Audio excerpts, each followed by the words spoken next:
Assalamualaikum warahmatullahi wabarakatuh. Alhamdulillahilladzi anzalal Qur'ana fi Ramadan hudan linnasi wa bayyinatin minal huda wal furqan. Asyhadu an la ilaha illallah wahdahu la syarika lah wa asyhadu anna Muhammadan abduhu wa rasuluh, amma ba'd. Faqad qala Allah ta'ala fi kitabihil karim, a'udzu billahi minasy syaithanir rajim. Bismillahirrahmanirrahim. Wa qala ar-rasulu ya rabbi inna qaumi ittakhadhu hadzal qur'ana mahjura. Shadaqallahul azim. Allahumma arhamna bil Qur'an. Pengurus DKM dan yayasan yang saya muliakan, para alim ulama, asatiz wal asatizah yang saya cintai karena Allah, para jemaah sekalian, Bapak Ibu, hadirin hadirat jemaah salat subuh, as-shaimin wal shaimat wal qaimin wal qaimat rahimakumullah. Alhamdulillah, bersyukur pada Allah Subhanahu wa taala, kita masih diperkenankan untuk menyambung nyawa hidup kita di bulan Ramadan 1447 Hijriah, dan hari ini memasuki hari ke-29, besok lebaran. Salawat dan salam semoga terlimpah tercurah buat kekasih Allah, baginda tercinta Nabi Muhammad sallallahu alaihi wasallam, yang menyampaikan risalah dari Allah kepada umat sehingga umat keluar dari kesyirikan kepada tauhid, dari kesesatan kepada hidayah. Jemaah sekalian, disebutkan dalam Al-Quran dipilihnya bulan Ramadan sebagai bulan penuh untuk berpuasa karena alasan di bulan itu Allah turunkan Al-Quran. Syahrul Ramadan alladzi unzila fihil Quran. Bulan Ramadan itu dipilih sebagai ayyaman ma'dudat, hari-hari kalian berpuasa itu karena unzila fihil Quran, diturunkan di dalamnya Al-Quran. Nah, kaitan dengan itu, maka amal yang paling prioritas selain puasa di bulan Ramadan adalah at-tafa'ulu ma'al Quran, berinteraksi dengan Al-Quran, baik membacanya, menghafalnya, mentahsin, memperbaiki bacaan kita, mengetahui hukum-hukum tajwidnya, makhrajnya, ya kan, dengung-dengungnya, panjang pendeknya, termasuk ilmu di dalamnya, ilmu qiraat. Ilmu qiraat itu nanti terkait dengan tafsirnya, maka termasuk amal paling istimewa dalam bulan Ramadan adalah mempelajari qiraat, ilmu qiraat. Nah, cuman di kita cuman populer satu qiraat ya. Itu pun bukan semuanya, baru qiraat Hafaz an Asim. Nah, satu qiraat itu. Jadi termasuk juga ilmu bagaimana menafsirkannya. Kenapa? Karena Al-Quran harus diamalkan. Untuk diamalkan, pemahamannya harus benar. Lewat jalur apa supaya Al-Quran itu dipahami dengan benar? Lewat jalur mempelajari tafsir. Termasuk juga berupaya mengamalkan isi kandungan Quran tersebut, dan termasuk wal jihadu fih, berjihad, memperjuangkan syariat dalam Al-Quran. Itu namanya at-tafa'ulu ma'al Quran, berinteraksi dengan Al-Quran. Ya, jadi itu paling istimewa. Karena itu jangan kendor, semakin mendekati 10 hari terakhir ya teruskan. Yang sudah juz berapa? Nah, juz 15 teruskan sampai khotam. Yang sudah 25 juz dipercepat kalau bisa khotam. Ini udah 10 hari nih, khotam sekali. 10 kedua khotam lagi, 1 bulan Ramadan khotam 3 kali. Tuh. Ya, dikencangin lagi ya, karena memang kita lihat semakin berlalunya Ramadan, semangat semakin turun. Ya kan tidak seperti ini waktu hari pertama kan. Ini kayaknya kita seperti pengajian subuh biasa nih, kayak di bulan luar Ramadan nih. Ya enggak? Wajah-wajah lama semua. Nah, ini harus dievaluasi supaya yang sudah hilang keluar sana jemput lagi. Mungkin malam-malam Ramadan mereka nyangkut di mall ya, atau nyangkut di mana ya, kita ajak kembali ke sini lah. Ya. Masa awal-awal doang. Jadi karena turunnya Al-Quran di bulan Ramadan, lalu dipilihlah bulan Ramadan sebagai waktu-waktu wajibnya berpuasa. Karena istimewa. Kalau kaitannya dengan turun Al-Quran itu pasti istimewa. Nah, tapi kalau turunnya murka berarti enggak istimewa. Ini kan Al-Quran itu rahmat, berkah, mukjizat, maka itu pasti keberkahan, istimewa. Tapi ada hal yang penting, semangat kita setiap kali bulan Ramadan kita memperingati nuzulul Quran, turunnya Al-Quran. Nah, sebagai peringatan, tidak masalah mau kapan saja. Antum 12 Rabiul Awal Maulid Nabi, tahu-tahu Maulid kapan? Rabiul Akhir, nggak ada masalah. Bahkan ada yang di bulan Rajab Maulid Nabinya, ada yang di bulan Zulhijjah, nggak ada masalah sebagai peringatan. Tapi sebagai ilmu, nah ini dikoreksi ya, karena turunnya Al-Quran yang pertama kali itulah yang disebut nuzulul Quran, Al-Quran turun. Nah, kapan dianya? Yaitu ketika Nabi sedang di Gua Hira. Setiap tahun Nabi naik gunung Bukit Nur ya, Jabal Nur ya, Jabal Nur di situ Gua Hira. Kalau Jabal Sur, Gua Sur, nah, beda tuh. Bedanya cuman titik doang. Tulisnya sama tuh, Jabal Sur itu gigi satu juga, Jabal Nur juga. Nah, beda titiknya, yang ini satu, ini tiga. Nah, kalau yang titik satu itu Jabal Nur, di situ Gua Hira. Gua ya, gua bukan elu, Gua Hira itu. Kenapa Nabi ke Gua Hira? Nah, jangan disamakan, oh kayak orang itu ngelmu ke Gua Hira bertapa. Bukan, Nabi tidak bertapa, Nabi bukan ngelmu. Kenapa? Wa wajadaka dhallan fahada. Dia Allah mendapati engkau ya Muhammad sesat, lalu Allah memberi petunjuk. Nah, ini hati-hati nih kalau asal-asal tafsir. Nabi Muhammad tidak pernah sesat. Ya, bingung, bukan sesat. Kenapa? Nabi sepi sendiri di tengah keramaian. Kenapa? Karena di Mekah itu tradisi jahiliyah, syirik, pokoknya yang jelek-jelek itu ngumpul semua itu. Lihat ke depan, sedang perang antar suku. Lihat ke kiri, semuanya pada mabuk semua. Nabi nggak pernah mabuk. Lihat ke kanan, semua nyembah berhala. Nabi tak pernah nyembah berhala. Lihat ke belakang, anak-anak muda, apa budak-budak diseret, apa segala macam. Sementara beliau belum mampu merubah semua itu. Beliau bukan tokoh sentral, beliau bukan tangan besi. Akhirnya tidak tahan melihat semua itu, menyendirilah di Gua Hira untuk mengeluh kepada Allah, mengadukan kondisi masyarakat ini. Ya Allah, jahiliyah betul, syirik di mana-mana, khamar itu jadi idola, judi, mengundi nasib, menyembah berhala, semua di mana-mana. Nah, maksudnya Nabi itu sesat? Bukan sesat, bingung. Kan orang sesat kan bingung ya, kalau orang sesat bingung, mana nih, balik kemana nih supaya tidak sesat, kemana? Itu kan bingung. Dulu ada ustadz muda itu ceramah, dia Nabi Muhammad itu kan sesat awalnya, lalu Allah beri hidayah.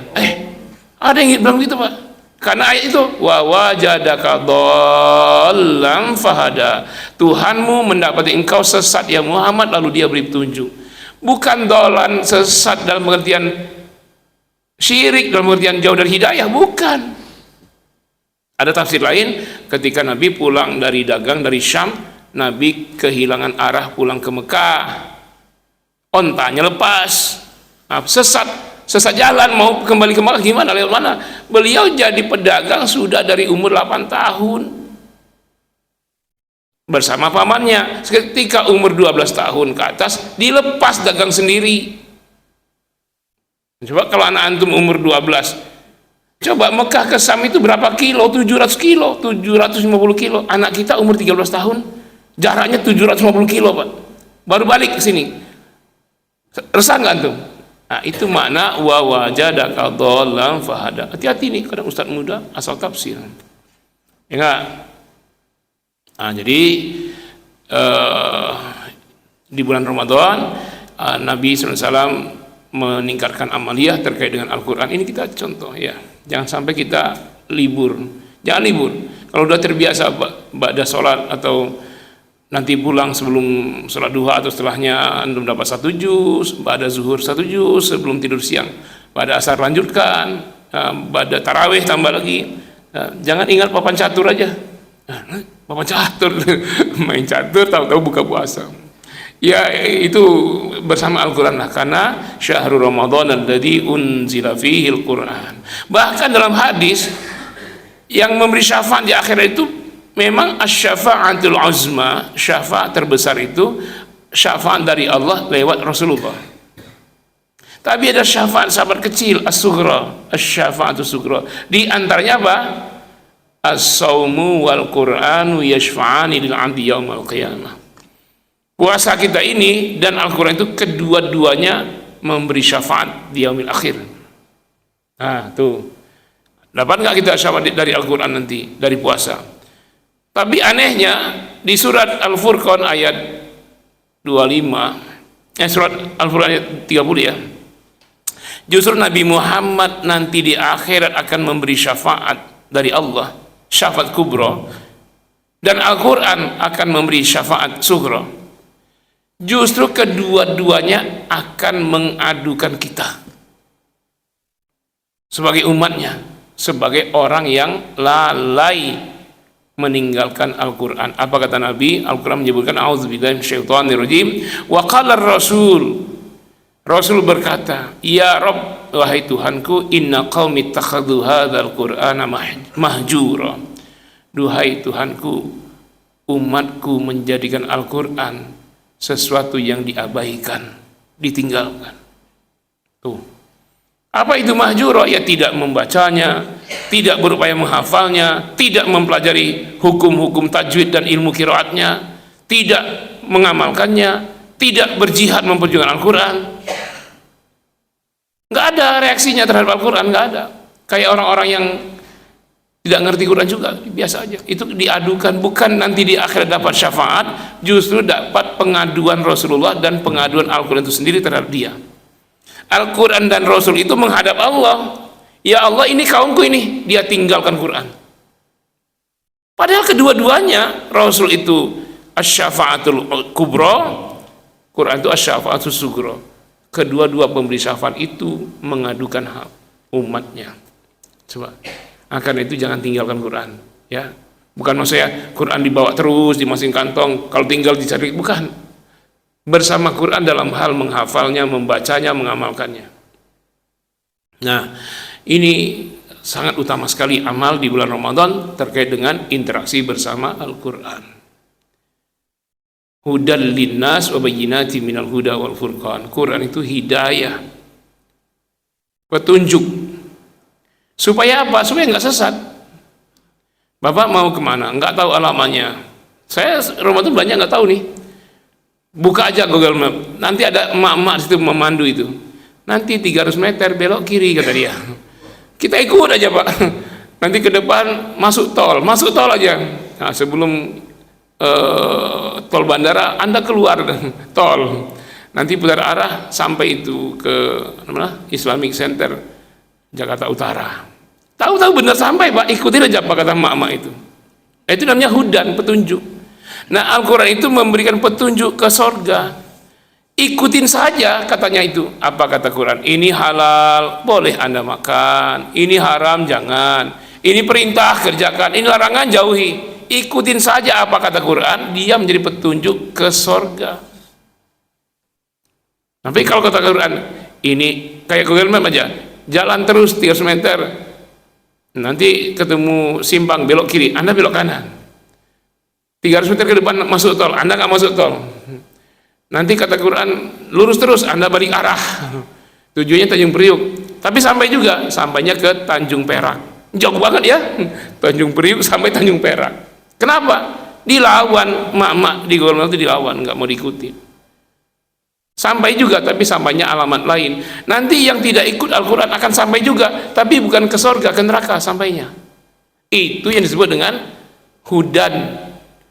Bukannya hudan, Quran itu wa bayyinatin minal huda wal furqan, menjelaskan bagaimana teknis pelaksanaan petunjuk-petunjuk itu. Dan furqan, nama lain Al-Quran itu Al-Furqan, pembeda antara hak dan batil.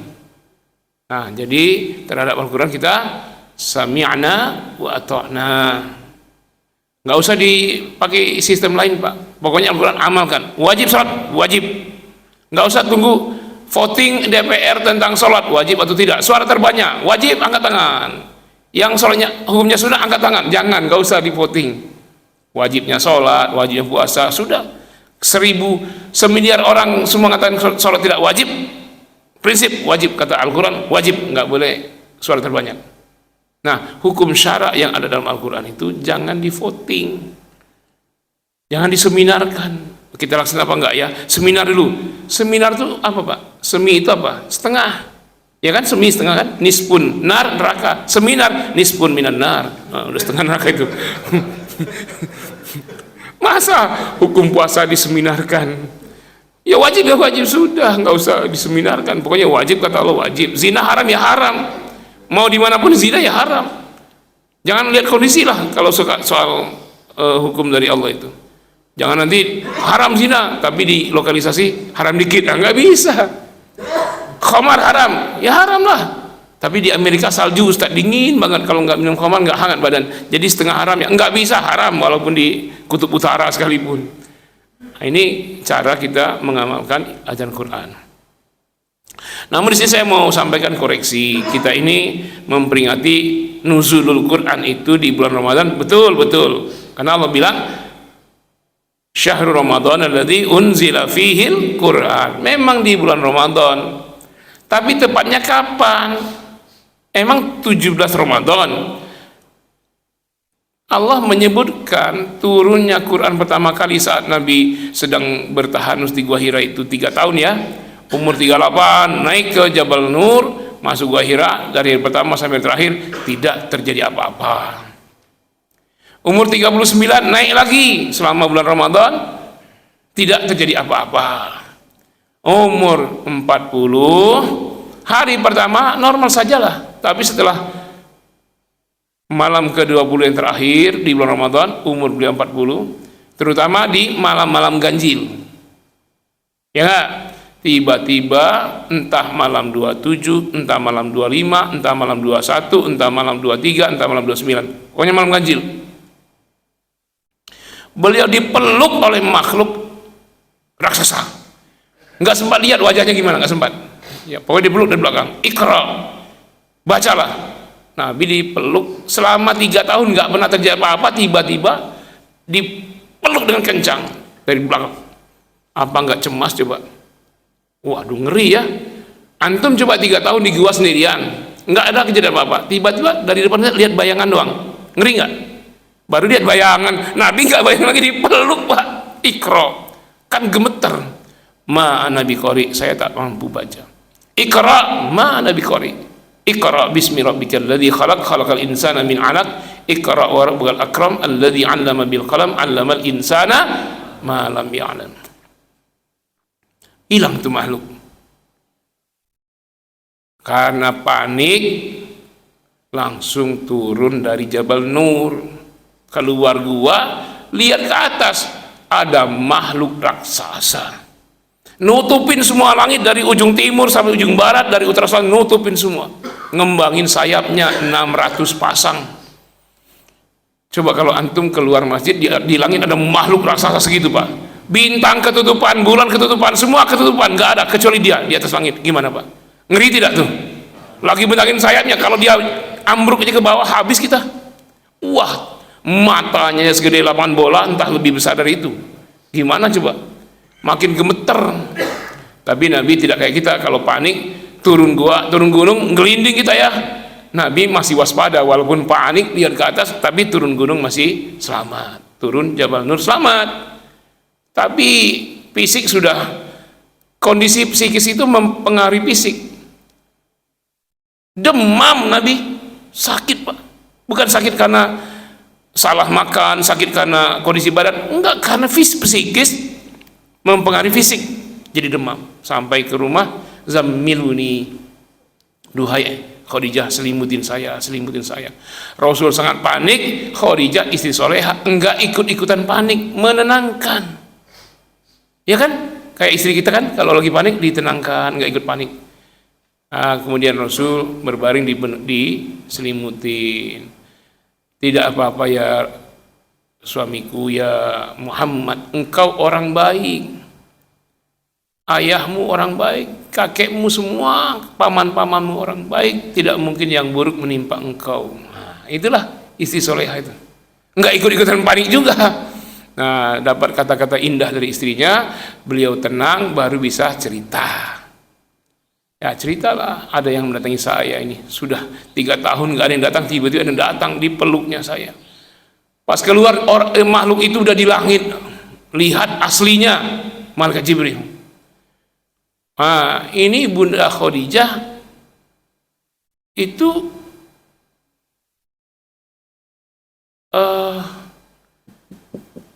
Nasrani, bukan agama ya.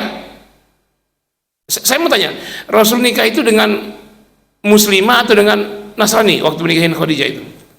Rasul usia 25, Khadijah 40. Khadijah itu Nasrani apa Muslimah? Nasrani kata Bapak. Bapak menyebut Nasrani itu sebagai nama tempat atau nama agama? Kalau nama tempat benar. Khadijah Nasrani artinya orang Nasron, Nazaret, bukan agama ya. Kayak India itu Fadani, oh berarti orang Padang. Dia itu Bantani, berarti orang Banten. Pengertian Fadani dan Bantani adalah asal daerah, bukan agama ya. Kalau Anda sebut Khadijah itu Nasrani dalam pengertian asal daerah, betul.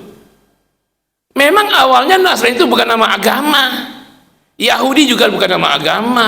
Yahudi itu dinisbahkan kepada kakek moyangnya Yahuda. Anak-anak Yahuda itu Yahudi. Kayak kita ini Adami, kita ini Bapak Adami, kenapa?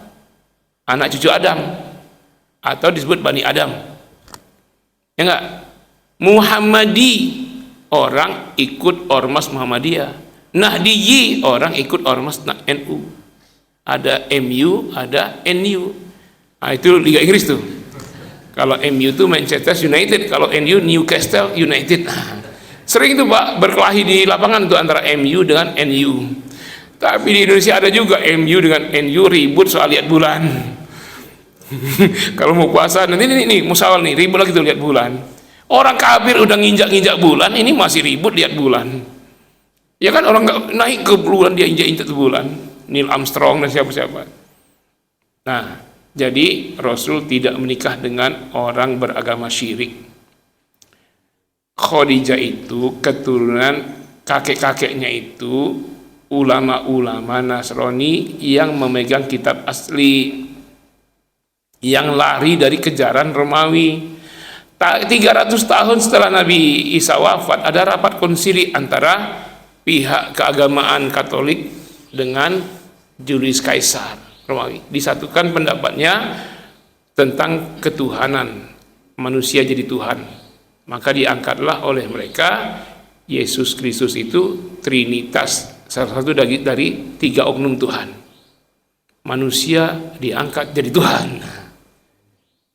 Yang tidak setuju dikejar kerajaan, dibantai. Nah, keluarganya, kakek-kakeknya Khadijah ini yang lari dari pembantaian dengan membawa keyakinan Nabi Isa adalah Nabi Allah, bukan Tuhan, bukan Trinitas, bukan penebus dosa.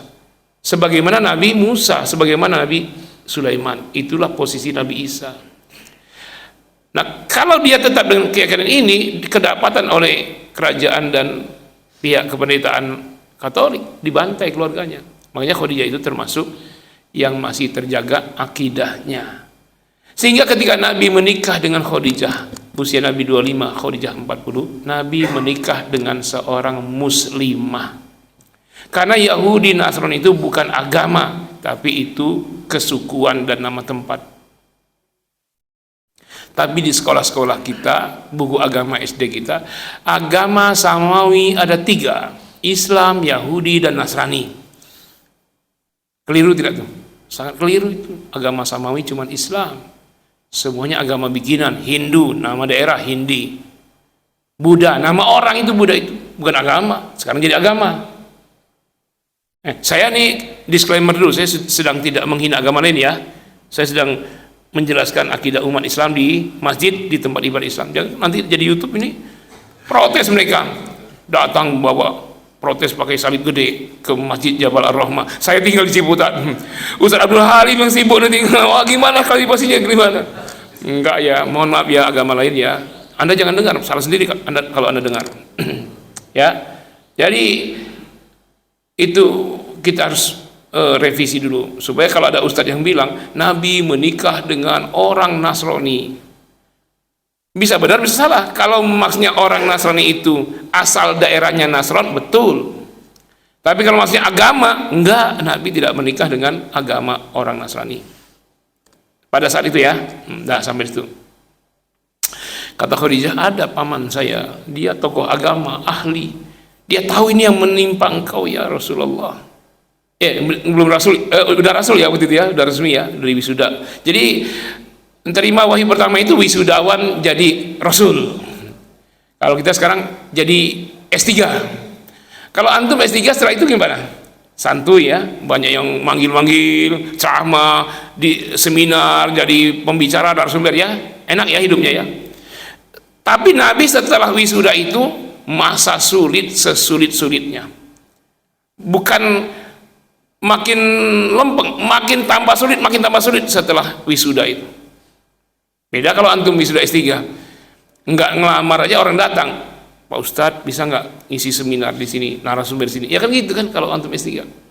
Nabi tidak, justru semakin tertekan, makin banyak tantangan, bahkan akan dibunuh, dibantai, diusir. Nah dipanggillah paman Khadijah, namanya Waraqah bin Naufal. Setelah mendengar cerita itu, kata Waraqah, ya Muhammad, dia yang datang kepadamu barusan di Gua Hira itu, dialah yang mendatangi Nabi Musa sebelumnya. Dia pernah datang juga kepada Nabi Isa dan semua nabi-nabi yang lain. Dialah Namus, bahasa Nasraninya, sama dengan bahasa Arabnya Jibril alaihissalam, bahwa engkau benar-benar seorang utusan Allah berdasarkan isyarat dalam kitab kami, Injil, tapi yang tidak dirubah-rubah, Injil yang masih asli itu. Engkau nanti akan dikejar-kejar, engkau akan dilempari batu, engkau akan disiksa, semua orang menolak dakwah engkau, bahkan engkau akan dibunuh, diusir dari tanah airmu. Kalau itu akan terjadi, wallahi demi Allah ya Muhammad, sayalah orang pertama yang akan membela engkau, kata Waraqah bin Naufal.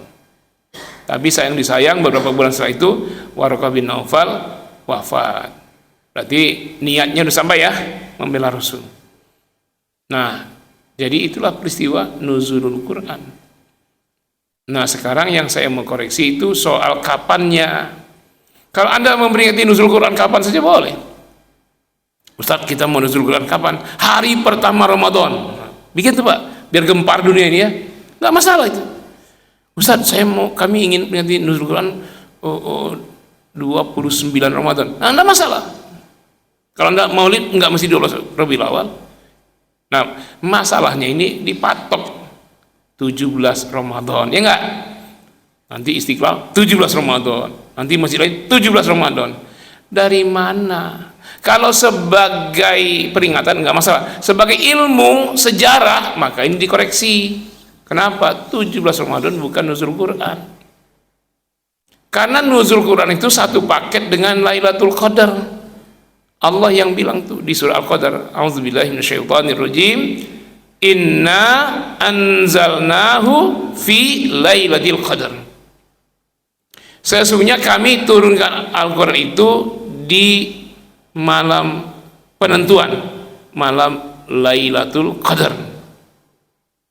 Jadi soal waktu turunnya Al-Quran yang pertama sama dengan nuzul Quran, dalam kurun nuzul Quran itu sama dengan Lailatul Qadar. Jadi ketika Nabi sedang dipeluk malaikat Jibril, Iqra, itu malam Lailatul Qadar. Nah, kapan itu peristiwanya? Ya nggak jelas, tapi isyarat dari hadis jelas. Dari hadis jelas. Kalau yang 17 Ramadan itu dari ahli sejarah. Namanya Syekh Khudari Bek. Tulisnya apa? Tarikh Tashri' Al-Islami. Itu kitab sejarah, bukan kitab hadis. Dipelajarilah di pondok-pondok. Di kitab itulah disebut 17 Ramadan nuzul Quran. tanpa dalil, kecuali dia mengutip kitab ahli sejarah yang lain, Syarah Ibnu Hisham, Syarah Ibnu Hikam. Nanti Ibnu Hikam nulis Ibnu Hisham, ngutip Ibnu Hisham. Dan Ibnu Hisham itu diperselisihkan dia itu termasuk Sunni apa Syiah. Nah, dari situlah yang akarnya di situ, Pak, tanpa menyebut dalilnya kecuali menyebut ayat ke-41 surat Al-Anfal. Ayat Al-Anfal apa artinya Al-Anfal? Al-Anfal itu artinya pembagian ghanimah perang. Itu ayat tentang pembagian ghanimah perang Badar. Itu ayat tentang perang Badar. Itu memang terjadi 17 Ramadan. Tapi untuk Al-Quran kapan? Sebelum hijrah. Perang Badar itu setelah hijrah. Nuzul Quran kapan? Sebelum hijrah. Nabi terima pertama kali Iqra bismi rabbika itu sebelum hijrah. Perang Badar setelah hijrah, enggak nyambung. Nah, kapan persisnya? Persisnya pokoknya Nuzul Quran pokoknya Lailatul Qadar. Nah, itu. Tapi kalau kita melihat isyarat-isyarat Nabi, nih saya rabun ini, Pak, tadi baru dikirimin hadis-hadis tentang Lailatul Qadar, banyak nih hadisnya, nggak kebaca saya, mata saya ini minusnya 7,5, kacamatanya minus 6. Jadi walaupun kacamata nggak jelas ini panjangnya, tapi ada hadis yang bisa di zoom. Ini nggak bisa di zoom semua nih. Ini yang bisa di zoom ini, yang bisa di zoom saya gede-gede ini.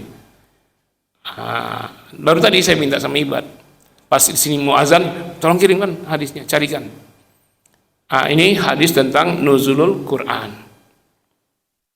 Hadis ini hadis hasan ya, hasan li dzatihi, walaupun ada sedikit khilaf. Apa di sini saya zoom dulu. Haddatsana Abu Sa'idin Maula Bani Hashim, haddatsana Imran Abul Awwam an Qatadah an Abil Malih an Wasilah ibni Al-Asqa' anna Rasulullah sallallahu alaihi wasallam qala, Rasul bersabda, unzilat suhuf Ibrahim alaihi salam fi awwali lailatin min Ramadan. Suhuf Ibrahim diturunkan Allah pada malam pertama Ramadan. Jadi kapan tuh suhuf Nabi Ibrahim? Hari pertama malam Ramadan. Pas kita lihat bulan, oh ini Ramadan nih, itu turun suhuf Nabi Ibrahim tuh. Wa unzilatit Tauratu, dan turun kitab Taurat lisittin madaini min Ramadan. Itu madaini apa? Tambah 2 apa kali 2? Lisittin madaini. Madaini itu apa? Tambah 2 apa kali 2? Ini satu madaini, 2 berlalu kali 2 berarti? 2 berlalu apa 2 hari tambah 2 apa kali 2? Berarti 6 kali 2 dong. Berarti unzilatit Taurat, kitab Taurat turun lisittin madaini, 6 kali 2 berapa tuh? 12 min Ramadan, 12 Ramadan. Jadi kalimatnya itu 62 itu apa? 6 tambah 2 apa 6 kali 2? 6 kali 2 ya? Madaini. Berarti 12 Ramadan Taurat. Wal Injilu li salasa asyrata khalat min Ramadan, dan Injil turun 13 khalat telah berlalu. Berarti malam 14 ya. 13 telah berlalu min Ramadan, dari bulan Ramadan. Nah ini wa unzilal furqan, dan Al-Furqan turun. Al-Furqan itu nama lain Al-Quran ya. Al-Quran namanya bisa Az-Zikru, bisa Al-Furqan, itu nama lain Al-Quran. Alkitab ya, Alkitab, Az-Zikru, Al-Furqan, Al-Quran. Itu namanya beda, maksudnya adalah Al-Quran. Kapan dia turun? Li arba'in wa ishrina khalat min Ramadan. 24 telah berlalunya Ramadan. Berarti malam 25. Nah, kalau hadis ini bukan hadis ini hadis hasan ini. Mendingan kita pakai hadis apa pakai kitab sejarah jadi dalil? Hadis lah, bukan kitab sejarah. Maka berdasarkan hadis, peluang Lailatul Qadar itu malam 25 Ramadan. Sesuai dengan kata Nabi, carilah Lailatul Qadar itu 10 hari terakhir, terutama di malam-malam ganjil. Ya semua malam ganjil. Bahkan hadis-hadis lain terkait dengan turunnya Al-Quran ini, semuanya ada. Yang menyebutkan malam 21 ada dalilnya, yang menyebutkan malam 23 ada dalilnya, yang menyebutkan malam 25, 27, 29 ada dalilnya. Tapi yang paling kuat dalil menyebutkan malam 27. Itu Lailatul Qadar itu, Pak. Nah, saat itulah turun Al-Quran. Ngapain nuzul Qurannya tanggal 17 Ramadan? Ini kan yang tidak masuk akalnya itu gitu. Nah, ini ini sudah belok, harus diluruskan ini. Sebagai ilmu ya, sebagai peringatan ya seperti Anda tadi ya. Kalau peringatan ya, peringatan apa? Peringatan tahun baru Islam. Tahu-tahu tanggal 2 Sya'ban. Nggak, itu peringatan aja. Tapi soal ilmu harus diperbaiki, bukan 17 Ramadan. Karena Nabi jelas-jelas kalau Nabi sebutkan Lailatul Qadar sebulan terakhir malam-malam ganjil, itu hadis Bukhari, itu sahih itu. Nah, karena itu soal peringatan no problem, tapi soal pemahaman ilmu beritahu kepada jemaah bahwa turunnya Al-Quran adalah malam Lailatul Qadar, tidak mungkin 17 Ramadan karena bukan 10 hari terakhir. Maka peluangnya disitulah 21, 23, 25, 27, 29. Yang paling sahih dalilnya malam 27. Yang bukan sahih, yang paling kuat daripada seluruh dalilnya. Soal turunnya malam 21, Al-Quran 21, 23, 25, 27, 29 semua ada dalilnya itu. Tapi itu malam ganjil semua dalilnya itu.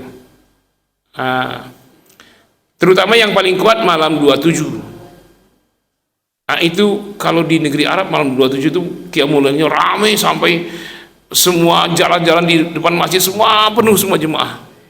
Kalau kita juga ramai itu, kalau kita ya malam 27 ramai banget ya, yang ramai mall-mall ramai banget, terminal ramai, bandara ramai itu ya, masjidnya kosong. Itu malam 27 karena pada mudik ya.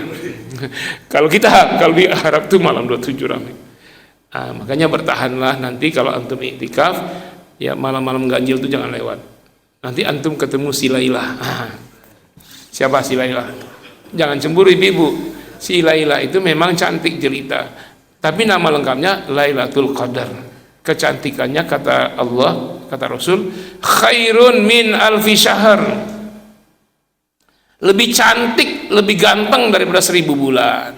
Berarti Lailatul Qadar itu sama dengan 1000 bulan atau lebih? Lebih, bukan sama dengan. Tapi yang puitis-puitis bilang malam 1000 bulan. Maksudnya malam Lailatul Qadar. Itu keliru itu. Bukan sama dengan. Lailatul Qadar itu bukan sama dengan, tapi lebih. Tapi yang bicara lebih itu yang maha dermawan, yang maha pemberi rezeki. Nabi Muhammad manusia paling dermawan. Karena Rasulullahi ajwadan nas. Wa kana ajwada ma yakunu fi Ramadan. Muhammad itu manusia paling dermawan dan sangat berlipat-lipat lagi dermawannya saat Ramadan. Itu Nabi Muhammad. Nah, yang bilang kata Nabi fihi lailatun khairun min alfi syahr. Itu hadis Nabi. Tapi di Al-Qur'an juga dikatakan Lailatul Qadri khairun min alfi syahr. Yang mengatakan lebih baik dari 1000 bulan itu adalah Dia yang maha dermawan. Nah, kalau begitu sama dengan berapa tuh Lailatul Qadar itu? 1001 bulan. Itu manusia. Kalau manusia itu kan hukum asalnya pelit. Makanya kalau disebut lebih, ya lebihnya lebih 1. Pak, berapa beli sendal itu? 100.000 lebih dah. Oh, berarti dia beli 105.000, ya enggak?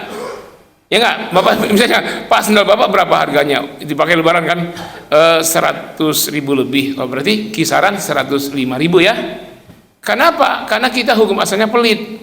Tapi kalau yang bicara itu yang maha dermawan bilang lebih dahsyat dari 1000 bulan. Apa artinya? Bisa kali 700, bisa kali tak terhingga. Jadi kalau dikatakan 1000 bulan berarti kali 700 berapa? 1000 kali 700 700.000 bulan.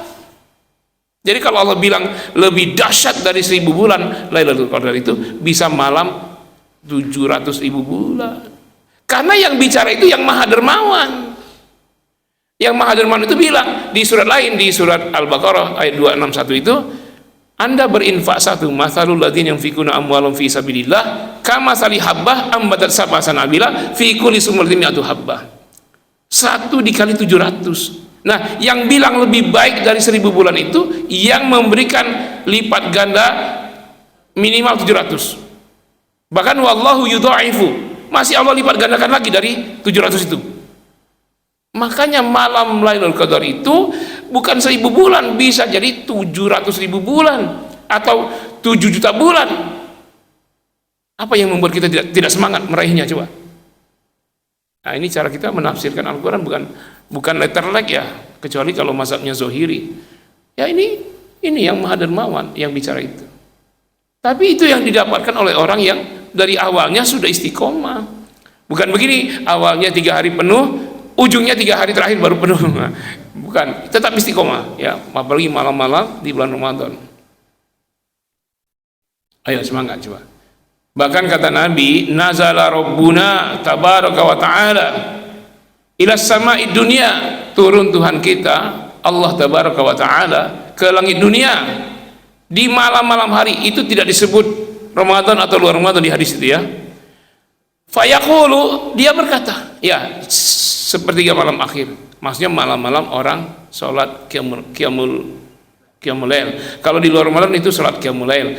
Kalau Ramadan ya sholat tarawih dan ibadah-ibadah malamnya, baca Qur'annya dan lain-lain.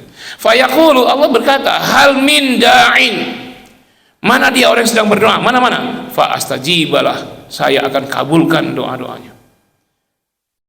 Wa hal min mustaghfirin, mana orang yang minta ampun, mana fa aghfirullah, saya ampuni dosa-dosanya. Wa hal min sa'irin, mana orang yang meminta apa saja, fa'utiyahu, aku akan kabulkan permintaannya. Minta rezeki, minta dagangannya laku, saya lagi bazar ya Allah di tenan sana di mall, minta laku ya Allah, minta laku, aku kabulkan. Tapi sailin, berdoa betul-betul. Nah, kenapa sekarang malam-malam Ramadan menjadi sepi? Nggak ada alasan sebenarnya, harusnya lebih semangat lagi kita, ya kan? Coba kita malam pertama Ramadan pakai tenda lah di situ, di jalan pakai tenda karena jemaahnya banyak. Kenapa? Ibadahnya ikut-ikutan. Ketika lewat 3 hari sudah sepi. Coba berdasarkan ilmu, makin kesini makin rame, semakin semangat semua. Kalau di bulan lainnya Allah katakan kan untuk Ramadan itu, doa itu, wa idza sa'alaka ibadi anni fa inni qarib ujibu da'watad da'i idza da'an, aku kabulkan semua doa, kata Allah. Itu ayat diapit oleh ayat-ayat puasa 3 ayat sebelumnya, ayat puasa 1 ayat setelahnya, ayat doa. Jadi selain amal yang paling prioritas di bulan Ramadan adalah berinteraksi dengan Al-Quran, adalah memperbanyak doa. Semua Allah kabulkan.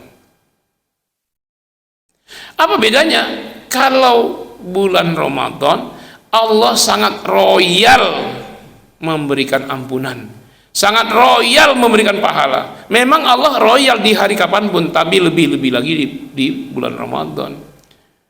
Ibaratnya begini, kalau kita doa ya Allah minta rahmat, ya Allah minta ampunan, ya Allah minta pahala, itu karena orang berdoa. Di bulan Ramadan Allah turun ke langit dunia untuk memberikan berkah, memberikan rahmat, memberikan ampunan, memberikan pahala. Allah yang turun ke langit dunia. Kalau di hari lain kita yang minta-minta, mana yang lebih hebat? Mau dibagiin semua atau kita minta-minta belum tentu dikabulkan? Nah, karena itu terjadi di malam-malam yang, apalagi kata Nabi, orang yang menghidupkan malam Ramadan habis dosanya. Man qama ramadhana imanan wa ihtisaban ghufira lahu ma taqaddama min dzambihi. Siapa yang menghidupkan malam-malam Ramadan dengan qiyamul lail, baca Quran, banyak zikir, doa, istighfar, taubat, salawat, maka diampuni semua dosa yang telah lalu. Nah ini Pak jemaah sekalian, pengurus DKM, ya panitia Ramadan, ayo bangkitkan lagi jemaahnya. Ya, yang sudah keluar tarik lagi, ayo balik ke masjid lagi, balik ke masjid. Nah, Anda laki-laki, ya ke masjid aja, ke masjid. Nah, bukan nggak boleh yang mau cari baju lebaran nggak masalah, tapi kan ini masih lama, ya masih lama lah. Nitip orang aja bisa, sekarang udah bisa online Pak. Saya mau lebaran, saya pesan sepatu nomor sekian, datang dia nih, ya kan? Mau dibayar tempat, mau bayar dulu tuh ada bisa. Ya, jangan ganggu kemaksimalan kita ibadah di malam Ramadan dengan perhiasan dunia, ya, pakaian, ya, apa segala macam, ya. Mudik pun silakan mudik kalau Anda punya duit, jangan yang ngantrinya lama, yang langsung siang-siang kita berangkat langsung sampai di kampung halaman, hari itu juga malamnya kita hidupkanlah malam-malam di kampung halaman, ya nggak, musola di kampung halaman tuh yang dari papan, dari itu kita, apakah dari ini kita bawa modal supaya dicat bersih, apakah masjid rumah Allah itu, walaupun di kampung kita yang masjid-masjid itu adalah buyutillah, rumah Allah, ya kan? Mari semangat lagi, semangat. Nggak ada alasan kita untuk malas-malasan, ya, karena semakin mendekati Ramadan selesai, sebenarnya kita semakin evaluasi. Antum berapa umurnya sekarang coba? 50. Berarti antum sudah 50 kali ketemu Ramadan, ya enggak? Nah, Ramadan yang mana antum tuh dapat takwa? Apa Ramadan yang ke-45 dulu? Enggak pasti, jangan-jangan sama aja dari Ramadan kan? Padahal tujuannya itu la'allakum tattaqun, supaya kamu bertakwa. Nah, Ramadan yang mana yang kita tuh dapat takwanya? Ramadan yang mana? Nah, kita khawatir jangan-jangan nggak ada. Nah, sekarang harus jadi takwa nih, yang sekarang nih. Dan kita nggak tahu tahun depan kita masih ketemu Ramadan yang ke-51 apa enggak. Nah, ini Ramadan ke-50 harus jadi tahun emas. Kan ini tahun emas ya. Apa tahun emasnya? Kita menjadi muttaqin. Ingat tuh ketika Allah sebutkan sorga dengan nikmat-nikmatnya, sorga ya, taman yang indah, sungai-sungai yang mengalir, buah-buah yang mendekat, segala macam antum minta dikasih di sorga, ya. Di sungai itu tidak hanya sungai yang kosong, ada bidadari yang sedang mandi di situ, banyak lagi yang disenangin bapak-bapak. Itu kan sorga. Nanti ujungnya apa kata Allah? U'iddat lil muttaqin. Sorga itu untuk yang bertakwa. Nah, puasa ini menghantarkan kita menjadi takwa. Jadi takwa itu tazkiratun lidukhulil jannah, tiket masuk surga. La yadkhuluha illal muttaqun, tak masuk surga kecuali yang bertakwa. Nah, mumpung ini masih sepertiga awal ini, masih panjang ya, maksimalkan. Kalau ini memang yang terakhir, inilah yang menjadikan kita takwa. Kita nggak bisa jamin tahun depan ketemu Ramadan apa enggak usah tahun depan. Besok aja besok. Ada yang bisa jamin besok masih bisa mengisi ibadah Ramadan? Berani ya? Berani nggak sombong? Sombong dikit aja. Saya besok pasti masih hidup. Berani? Berani? Nggak usah deh. Sore nanti. Nah, saya berdiri nih, duduk sini, umumin jemaah. Hei jemaah semua, saya ini paling sehat. Saya sudah cek medical check up. Diabetes meletus nggak ada, normal. Asam urat juga normal. Ini gula darah normal. Ini tensi normal. Karena saya normal, otot saya gagah, saya pastiin nanti sore saya pasti masih hidup. Ayo yang berani kesini, yuk umumkan. Kalian berani? Nah, kita nggak berani, jangankan sore nanti, sejam lagi juga nggak tahu. Nah, maksimalkanlah yang tersisa ini, ya maksimalkan. Jangan sampai tergolong orang yang lalai, dikasih waktu sudah 50 kali Ramadan, enggak juga takwa-takwa. Ramadan yang mana lagi Pak setelah ini nggak tahu. Coba lihat di cermin, keriput udah nambah, sekarang sudah jadi golput, golongan putih, ini kita golongan hitam. Saya sekarang golongan hitam putih, nih ada hitamnya ada putihnya. Itu tanda-tanda Pak. Dan pastinya, kayaknya ini pastinya ya, kita lihat sebelah kiri kanan, depan belakang tetangga kita, ada sekarang yang sampai 100 tahun masih bernapas. Ada? Itu makhluk langka, itu sedunia ini langka itu yang masih bernapas umur 100 tahun. Bahkan waktu di lampu merah Pasar Jumat, itu geng motor ngebut kena apa nama trotoar itu, mati, pecah kepalanya yang kebut-kebutan itu. Ternyata umurnya 19 tahun. Nah, mau menghayal kita masih hidup umur 91 tahun, yang 19 aja mati Pak, kan yang 19 aja mati, kita mau menghayal sampai 91 ya. Makanya yang sekarang sudah 61 Ya itu udah bonus Pak sebenarnya. Ya siap-siap aja. Makanya jadikan ini yang terbaiknya, Ramadan ini yang terbaiknya dari sebelum-sebelumnya. Ya sekalian capek-capek lah pada Allah. Nyawa-nyawa pun kepada Allah. Inna sholati wa nusuki wa mahyaya wa mamati lillahi rabbil alamin. Ibadahku, sholatku, hidupku, bahkan matiku kupasrahkan hanya untuk Allah. Biarin deh orang senang-senang dengan pakaian baru, senang-senang ngecat rumah, maunya berlebaran. Kita jangan tinggalkan yang sunnah-sunnahnya, jangan tinggalkan sholat duhanya, qobliyah, ba'diyahnya, tahajudnya. Ya kalau sudah tarawih gimana Ustaz? Saya ini terpaksa bangun jam 2, setelah itu nggak bisa tidur lagi. Ya udah sholat saja genap. Kalau antum sudah witir ya genap aja deh, bangun jam 2 nggak ngapa-ngapain. Ya kan? Kecuali bangunnya jam 4, nah itu kejar sahur dulu. Kalau jam 2 makan sahur apa jam 2? Ya udah ambil aja sholat genap, entah 8 rakaat, entah 12, entah 20, entah 36 pokoknya. Ya kita mau andalkan apa lagi? Kita nggak bisa andalkan amal orang lain. Kita mau apa? Anak kita anak soleh, dia ikut geng motor. Mau kita mau apa? Ilmu bermanfaat. Kita ilmu meracik bom nuklir. Gimana? Anak yang soleh, ilmu bermanfaat dan amal jariah. Nah, amal jariah adalah sarana harta untuk mendulang pahala sebanyak-banyaknya. Anda bisa jadi pencuri dengan harta. Gimana Pak? Maling semua pahala orang yang berpuasa itu. Kita ambil. Caranya gimana? Kasih dia buka puasa. Nanti semua amal dia untuk kita semua. Paling berapa? 20.000 kan? Dapat tuh mereka nasi kotak, nasi padang itu. Nah, kasih nasi padang.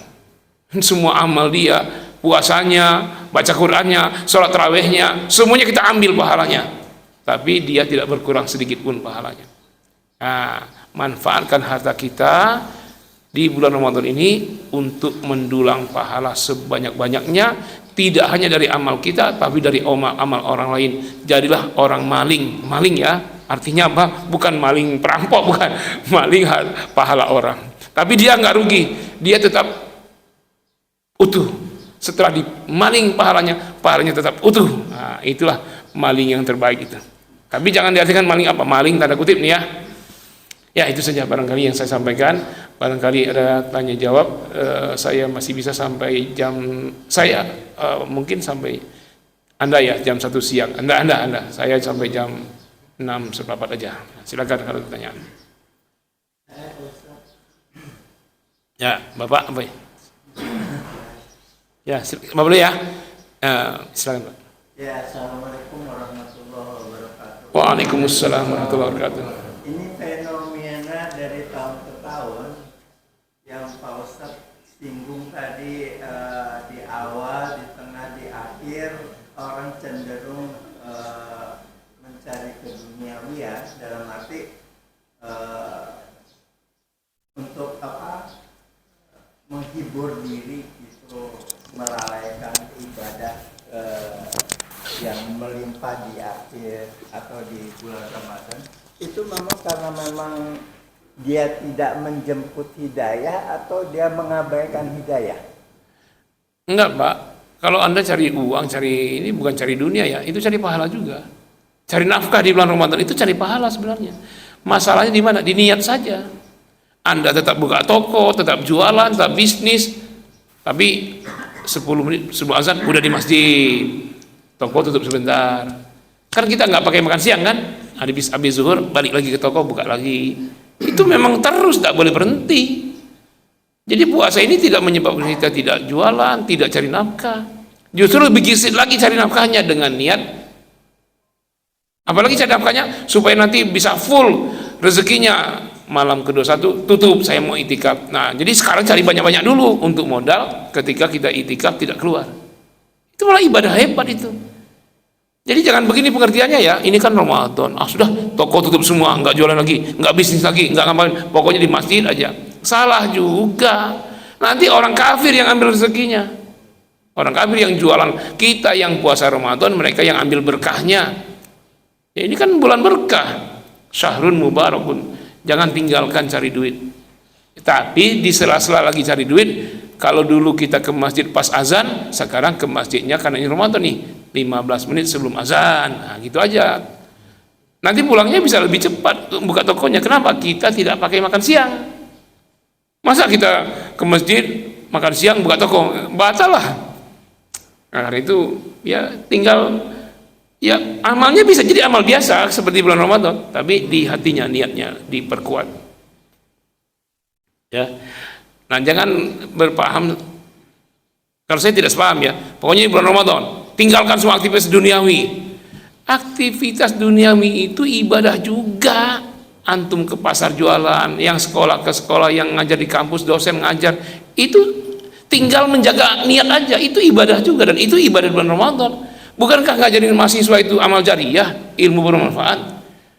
Bukankah ketika Anda bisnis dapat hasilnya, lalu hasilnya Anda belikan beras, beras itu dimakan anak istri, jadi daging, jadi darah, lalu anak bini kita beramal, bukan itu amal jariyah juga? Anda ngasih nafkah anak istri untuk makan sahurnya, untuk bukan. Jadi hilangkan pemahaman karena kita ingin fokus semua urusan duniawi ditinggalkan. Bukan duniawi, menjadi urusan duniawi kalau niatnya semata-mata untuk cari dunia saja. Tapi urusan dunia ini kalau niat Anda karena akhirat, karena Allah, itu urusan akhirat itu, Pak. Iya kan? Dari mana Anda mau renovasi masjid ini kalau rusak? Dari orang yang bisnis untungnya banyak tadi. Kalau yang sudah kering, mereka cuma nyumbang doa doang. Pak, ayo Pak sumbang semen Pak, ini kita lagi renovasi. Maaf Pak, saya sumbang doa aja ya Allah. Bagus juga. Tapi kan panitia pembangunan kecewa dia. Gimana ini dari ke hari orang kawinan saja nyewa gedung puluhan juta bisa, masa untuk masjid renovasi tempat wudhu aja nggak selesai. Berapa renovasinya Ustaz? 20 juta. Coba nyewa gedung untuk nikah berapa? Dan langsung cateringnya dari sana berapa Pak? 100 juta. Gedungnya di hotel gimana? Berapa itu sekali nikahan? Hah? Lebih 100 kan? 200-an. Nah ini 20 juta untuk renovasi tempat wudhu. Ayo jemaah nyumbang yuk. Ini sudah 2 tahun belum selesai. 2 tahun kawinan cuma sehari 200 juta. Keluar itu bukan pendapatan. Ini kan kalau Anda ambil alih perbaikan tempat wudhu itu bukan pengeluaran, itu pendapatan. Kenapa? Mana qasamalun min shadaqah. Harta yang Anda renovasikan untuk tempat wudhu itu tidak akan pernah berkurang, justru bertambah-tambah. Cuman kita nggak lihat fisiknya langsung. Itu yang bikin orang tidak semangat. Coba kalau misalnya Anda nyumbang 10 juta, langsung di depannya 10 miliar, pasti nyumbang semua orang, ya kan? Nah, padahal seperti itu memang ketika Anda nyumbang untuk rumah Allah ini dengan 10.000, sebenarnya di depan Anda itu ada 10 miliar itu, cuman nggak kelihatan. Padahal itu faktanya ada itu. Indallah di sana itu ada. Kita ini mau percaya betul itu kalau kita ngelihat itu. Masalah kita ini kan dari materi, ngelihat materi baru percaya. Melihatnya dengan mata keyakinan, bukan dengan mata fisik. Pasti dibalas apapun yang Anda keluarkan. Anda kasih buka puasa orang, Anda beli nasi kotaknya 20.000, itu setelah dia terima itu di depan Anda tuh sedang ada 20 miliar. Cuman Anda nggak ngelihatnya, kita nggak ngelihatnya. Kita mau percaya itu kalau kita lihat fisiknya bertumpuk-tumpuknya itu. Ya. Nah, itu semua bisa kita lakukan kalau kita tetap mencari nafkah di siang Ramadan. Berusahalah ya sama dengan hari-hari lain. Bila perlu tingkatkan lagi, tapi jaga niatnya, jangan semata-mata cari duit. Karena Allah, cari nafkah untuk keluarga. Kalau nanti berlebih rezekinya untuk tambah sedekah, wakaf dan segala macam keperluan orang-orang duafa selama Ramadan dan lain-lain. Itu niatnya. Nah, semakin banyak Anda niatkan untuk bantu orang, semakin banyak harta itu akan masuk kepada Anda. Allah akan menjawab prasangka hambanya. Ya, wallahu fi aunil abdi madaman abdu fi auni akhihi. Kalau Anda ingin bantu orang, Allah pun akan bantu Anda. Bantu orang aja, Allah bantu Anda. Jangan pelit-pelit ya, nggak usah pelit-pelit. Apalagi kayaknya nggak ada persiapan Lebaran Ustaz kalau saya sedekah tiap malam di Masjid Jabar Rahman. Allah pasti kasih persiapan Lebaran Anda dari sisi yang lain. Oke ya, Itu saja, saya masih mengajak kita untuk tetap bersemangat di hari ke berapa nih? Ke-11. Bukan 29 tadi, saya salah tadi bilang 29. 11 ya. Kayak hari pertama aja semangatnya. Gimana coba? Ajak yang lain kayak hari pertama, yang lain-lain. Kenapa anak ke masjid? Ini kan sudah hari ke-13. Ini hari pertama, ayo ke masjid. Ini hari pertama, ayo. Kayak hari pertama semangatnya itu. Apalagi 10 hari terakhir, gaspol lagi. Ya, sekalian capek lah, sekalian habis-habisan. Nah, itu 10 hari terakhir nanti. Supaya nanti Anda betul-betul berjumpa dengan sang idola yang bernama si Lailah. Tapi jangan Anda bilang ke istri begitu. Saya akhir Ramadan akan reuni ketemuan dengan si Lailah cantik jelita. Marah bini Anda, diasahnya golok tumpul itu, Pak. Iya kan, jadi tajam itu golok. Anda bilang ketemu reuni si Lailah, marah dia.